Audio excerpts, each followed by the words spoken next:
Project खुद बना सकते हैं, क्योंकि आप देखें स्टेट की सरकार ने बगलियार भी बनाया, स्टेट की सरकार ने छोटे छोटे पावर प्रोजेक्ट बनाए यहाँ पर, मगर जो दिल्ली की कंपनी के साथ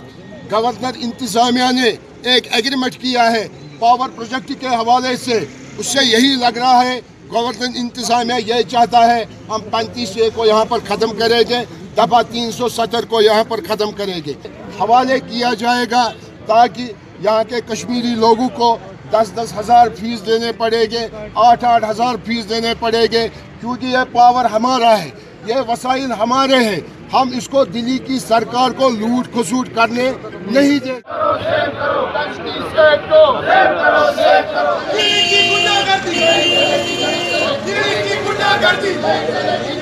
दिल्ली की गुंडागर्दी नहीं चलेगी, नहीं चलेगी, दिल्ली की गुंडागर्दी नहीं चलेगी।